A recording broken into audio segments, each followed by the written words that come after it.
আসসালামু আলাইকুম ওয়া রাহমাতুল্লাহ। আলহামদুলিল্লাহি রাব্বিল আলামিন, আসসালাতু ওয়াসসালামু আলা রাসূলিহিল কারীম ওয়া আলা আলিহি ওয়া সাহবিহি ওয়া আহলি বাইতি আজমাইন। আল্লাহ তাবারক ওয়া তাআলার শুকরিয়া আদায় করছি। আল্লাহ রাব্বুল আলামিন শাহাদাতের সিঁড়ি বেয়ে এই বাংলাদেশকে আস্তে আস্তে মুক্তির মঞ্জিলের দিকে পথ দেখাচ্ছেন, এটা আমাদের দিল সাক্ষী দিচ্ছে এবং আমরা আশাবাদী বাংলাদেশ মুক্ত হবে ইনশাআল্লাহ।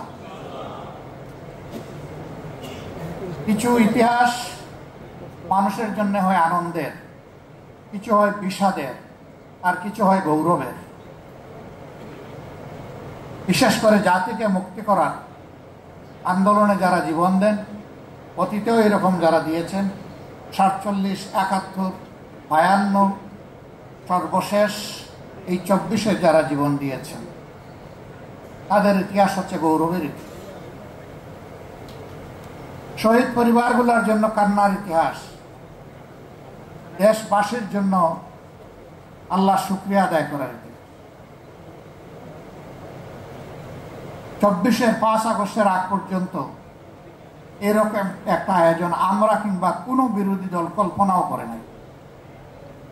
এমনকি সমাজের যারা বিশিষ্ট ব্যক্তিবর্গ, যাদেরকে মেম্বার অফ সিভিল সোসাইটি বলা হয়, তারাও সাহস করেন। দেশিবাদী সরকারের হাতে সত্যিকার অর্থের মুক্তিকামী সমস্ত মানুষই ছিলেন মজলুম, একা জামাত ইসলামী নয়। এদেশের আপামর ওলামায়ে কেরাম, বিভিন্ন রাজনৈতিক দলের সম্মানিত নেতাকর্মীবৃন্দ, সমর্থকবৃন্দ, এমনকি সাধারণ জনগণ। আজকে যে ক্যামেরাগুলো জাতির সামনে এই বক্তব্যকে তুলে ধরার জন্য এখানে অংশগ্রহণ করছেন, তারাও পেশিবাদের থাবা থেকে মুক্ত ছিলেন না। ওই সময় তাদেরকেও জীবন দিতে হয়েছে, কারাগারে যেতে হয়েছে, রিমান্ডের নামে নির্যাতন ভোগ করতে হয়েছে। বিদেশে বসে যারা বাক এবং কলম যুদ্ধ চালিয়েছিলেন দেশের বুকে, তাদের আপনজনকে হেনস্থা হতে হয়েছে, জেলে পুরা হয়েছে। এক্ষেত্রে নারীদেরকেও ক্ষমা করা হয়নি। এদের রুচি কত নিম্ন স্তরের ছিল, এখান থেকে এটা উপলব্ধি করা যায়।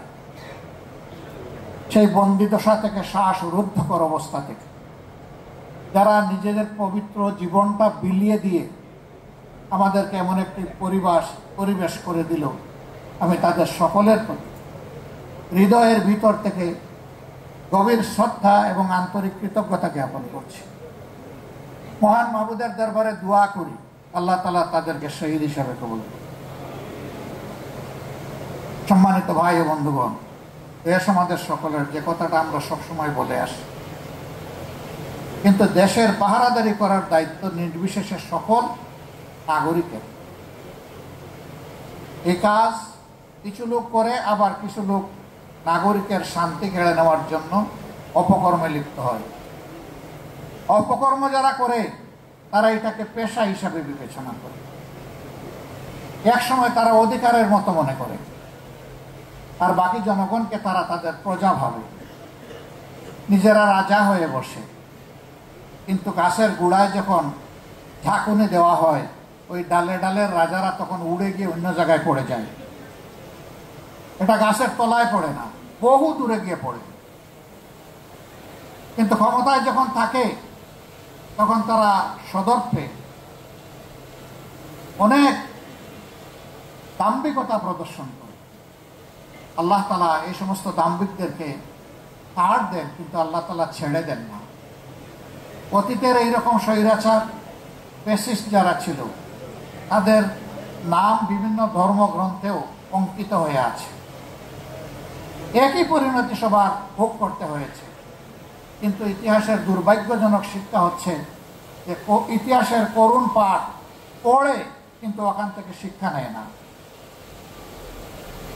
আবার যে জাতি তার বীরদেরকে, জ্ঞানীদেরকে সম্মান করতে জানে না, আল্লাহ রাব্বুল আলামিন এই জাতিকেও সম্মানিত করেন না। আমাদের জাতির ইতিহাস বিস্মৃতির ইতিহাস, বিকৃতির ইতিহাস। এই ইতিহাস অনেক সময় রচনা হয়েছে বহু পরে। ইতিহাস লিখতে গিয়ে অনেকে কাব্য রচনা করেছেন, গল্প রচনা করেছেন, যার যার মতো করে। ইতিহাসের জায়গা থেকে ইতিহাসকে সরিয়ে নিলে এটা আর ইতিহাস থাকে না। বাংলাদেশ জামাতে ইসলামী অনুভব করেছে রাষ্ট্রের উদ্যোগে করে গেছে আমাদের দাবি, কিন্তু আমরাও একটা দায়িত্বশীল দল হিসেবে আমাদেরও কিছু কর্তব্য আছে। আমরা এই আন্দোলনে শরিক ছিলাম। এই আন্দোলনের মাধ্যমে গোটা জাতি যেভাবে মুক্তি পেয়েছে, এদেশের সবচেয়ে নির্যাতিত দল ঠিক একইভাবে। সুতরাং এই দলেরও কিছু কৃতজ্ঞতা আদায় করার প্রয়োজন আছে। আমরা শহীদ পরিবারগুলোর কাছে গিয়েছি নিজেদেরকে প্রশান্তি দিতে, তাদের প্রতি সম্মান জানাতে।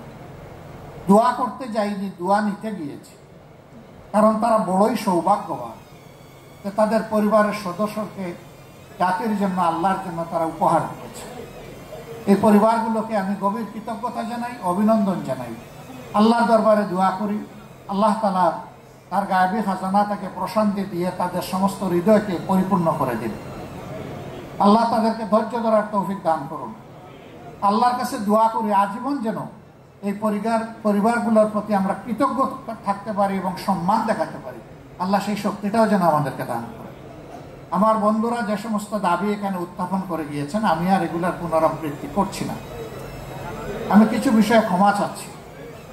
এ ধরনের একটি বড় কাজ হাতে দিতে গিয়ে প্রথমে ভাবছিলাম এটা আদৌ কি সম্ভব, মানুষ কি আমাদেরকে সেইভাবে সহযোগিতা করবে। কিন্তু আমরা যখনই নেমেছি, মানুষের স্বতঃস্ফূর্ত সহযোগিতা আমাদের শক্তিকে বাড়িয়ে দিই। আমরা কিন্তু এখনো ইতিহাস রচনা অথবা স্মারক রচনা পরিপূর্ণ করে উঠতে পারিনি, এ প্রক্রিয়া চলমান। কিন্তু আমরা চিন্তা করলাম যে এখন বিভিন্ন দিক থেকে শহীদ পরিবার, আহত, পঙ্গু সহযোদ্ধারা তারা বিভিন্নভাবে এখন হতাশাগ্রস্ত হতে যাচ্ছেন। এই সময় জাতির পক্ষ থেকে একটি দায়িত্বশীল ভূমিকা নিয়ে তাদের সামনে অন্তত কিছু জিনিস নিয়ে আসা দরকার। এই জন্য অসমাপ্ত রেখেই আমরা প্রাথমিক পর্বটা আপনাদের সামনে নিয়ে আসার চেষ্টা করেছি। এই কাজে দিন রাত কেটেছেন আমার যে সমস্ত তরুণ বন্ধুরা, সংগঠন তাদের কাছে ঋণী, কৃতজ্ঞ। আমি আল্লাহর দরবারে দোয়া করি আল্লাহ যেন উত্তম প্রতিদান তাদেরকে দুনিয়া এবং আখিরাতে দান করেন, এবং জাতির জন্য এই ধরনের কল্যাণকর কাজে আল্লাহ যেন তাদেরকে আরো বেশি করে সামর্থ্য দান করেন। তাদের কাজ শেষ হয়নি, এটা একটা যুদ্ধ। তাদের এই যুদ্ধ অব্যাহত থাকবে, আমি আশা করব ইনশাআল্লাহ। এই কাজ করতে গিয়ে মানুষকেও ভুলের ঊর্ধ্বে নয়। আমাদের কোনো ধরনের ডকুমেন্টেশন, তথ্য সংগ্রহে এবং এখানে লিপিবদ্ধ করতে গিয়ে কিছু ভুল ত্রুটি হবে, এইটাই স্বাভাবিক। দুটা নাম আমরা ভুল ক্রমে 2 বার চলে এসেছে, আমরা এই সবগুলোর জন্য ক্ষমা প্রার্থী। আমরা সচেতন পাঠক মহল এবং শহীদ পরিবারের সম্মানিত সদস্যবৃন্দের কাছে বিনয়ী অনুরোধ জানাবো, যাদের নামটা এখন পর্যন্ত আসেনি, তারা আমাদেরকে তথ্য দিয়ে সহযোগিতা করবেন। যে তথ্যগুলো লিপিবদ্ধ হয়েছে এখানে নিশ্চয়ই ত্রুটি আছে, ত্রুটিগুলো আমাদেরকে আপন হাতে ধরিয়ে দেবেন। আমরা ইনশাআল্লাহ অনলাইনের মাধ্যমে এই ইতিহাসকে গোটা বিশ্ববাসীর কাছে পেশ করব এবং মেজর সবগুলা ল্যাঙ্গুয়েজেই পেশ করার চেষ্টা করব, শুধু বাংলা নয়, যাতে করে বিশ্ববাসী আমাদের বীরদেরকে জানতে পারে, বীরদের কৃতিত্ব এবং গৌরবগাথা তাদেরকেও যেন উৎসাহিত করে। আবু সাঈদের শাহাদত ছিল এই আন্দোলনের একটা বিশাল টার্নিং পয়েন্ট। একটা নিবৃত পল্লীর ছেলে, গরিব পরিবারের সন্তান, তার পরিবারে তার মতো শিক্ষিত আশেপাশে, এই তার শিক্ষার আশেপাশে আরেকজন সদস্য নাই। সেই ছেলেটাই দুনিয়ায় নতুন ইতিহাস রচনা করলো। খোলা বন্দুকের সামনে টানা মেলে বুক চিতিয়ে বলেছিল, বুকের ভিতরে তুমুল ঝড়, বুক পেতেছি গুলুকর। সে জেনে শুনে শহীদ হওয়ার জন্য ডানা মেলেছিল এবং তার পথ ধরে বাকি শহীদেরা বলেছে, আবু সাঈদ আমাদের ভাই, যে শাহাদতের সিঁড়িতে সে পা রেখেছে, আমরাও জাতির জন্য সেই শাহাদতের পিঁড়িতে পা রাখতে চাই। এটাই হয়েছে। উত্তরার একটা ঘটনা আমি কোনোভাবে বলতে পারি না।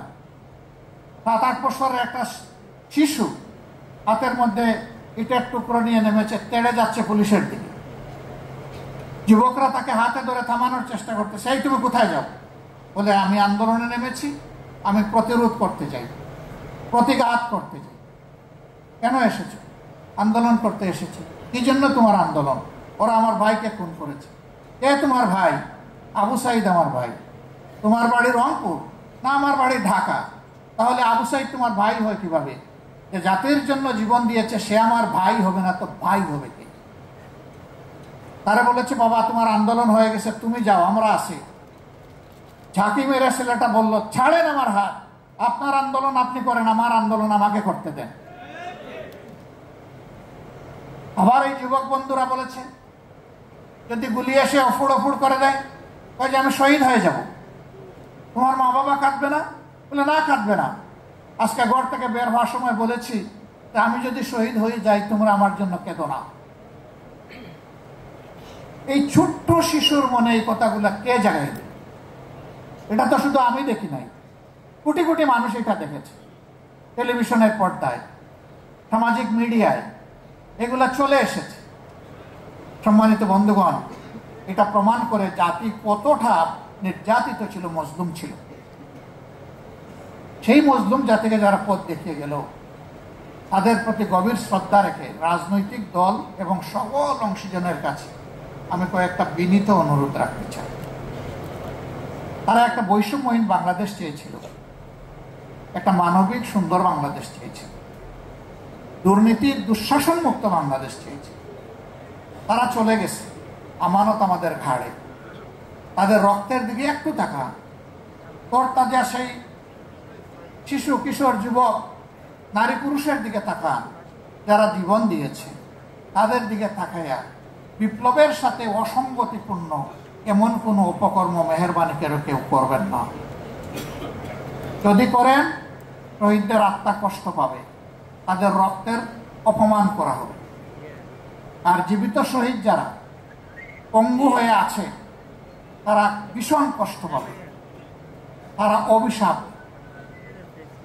তারা মজলুম দেশবাসী অভিশাপ দেবে। সুতরাং সকল অংশীজনের কাছে আমি বিনীতভাবে অনুরোধ জানাবো, এমন কোনো কাজে আমরা জড়াবো না যে কাজ করলে সকলের অভিশাপ আমাদের উপরে পড়ে। আমার দ্বিতীয় অনুরোধ, যে কাজটা জামাতে ইসলামী হাত দিয়েছে এটা জামাতে ইসলামের একার সম্পত্তি নয়, এটা জাতীয় সম্পত্তি। এটা একার দায়িত্ব নয়, সকলের দায়িত্ব, সরকারেরও দায়িত্ব, আরো যারা অংশীজন আছেন তাদেরও দায়িত্ব। আমরা এই কাজের কোনো ক্রেডিট আল্লাহর কসম নিতে চাই না, আমরা শুধু একটা নৈতিক দায়িত্ব পালনের চেষ্টা করেছি। আমাদের চাইতে আরো সুন্দর করে, আরো নিখুঁত করে এই কাজটি করার জন্য আরো আরো সংস্থা, সংগঠন, অংশীজন এবং সরকার আগাইয়ে আসুক, তাদের কাছে আমাদের আবেদন।